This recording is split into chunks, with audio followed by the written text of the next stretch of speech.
In Galatians 1:10, you see Paul say, if I were trying to please people, I would not be a servant of Christ. He's basically saying, if I was out trying to please man and win the approval of man, I wouldn't be a Christian. So people who are Christians, we're not out trying to win the approval and and please man. We're trying to win the approval of God and please God. And so Paul's just saying something really simple. Live your life to please God, because that's what Christians do. Don't live your life to please people, because people are like the waves, up and down. They're like the wind, they blow all around. They're fickle and they're emotional and they change their minds all the time. I think about the blind man, blind Bartimaeus.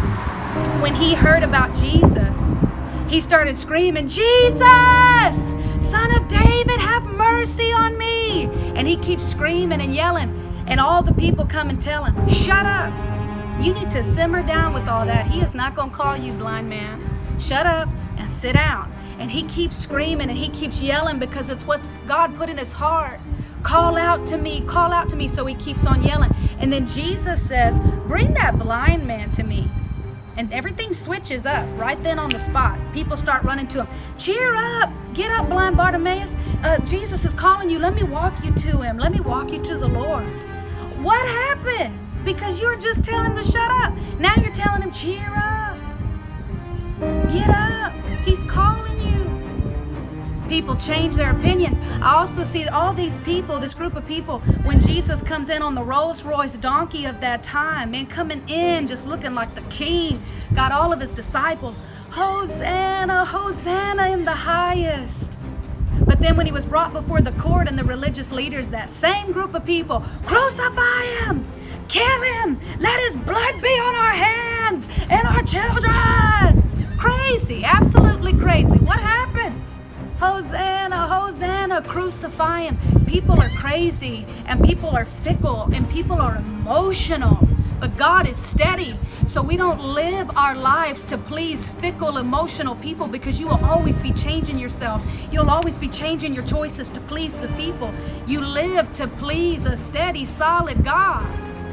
You live to please Him, because it is better to please God in this life and not win the approval of man than to win the approval of man and not please God, and then you have to stand before God at the end and not stand before man. You're not going to stand before your friends. You're not going to stand before your family, and you're not going to stand before your religious leadership and give account for your life, and they can say, hey, look, great job. You did exactly what I wanted you to do, exactly the way I wanted you to do it. I appreciate it. No, you're going to stand before God, who's going to say, well done, my good and faithful servant. Or, hold up, who are you even living for? You're not going to give account to the people. You're going to give account to God. So we live to please God. If your friends don't like it, if your family doesn't understand it, and if the people that lead you don't hear the same voice that you heard, you have to obey God, and you have to live to please God. Because like what Paul is saying in Galatians 1:10, why even be a Christian if you're out to please people and not please Christ? We are Christians because we live to please Christ. We live to please the Father. We live to please the Spirit. That's why we are who we are. So my encouragement to you is, if there is something God has told you to do, do it. Don't weigh in on your friends' opinions. Don't weigh in on your family's understandings. Don't weigh in on everybody's opinions and ideas. You must do what God has told you to do and obey His voice and be as bold as a lion, as Proverbs says. The righteous are as bold as a lion. Do what God has told you to do, seeking to win the approval of God.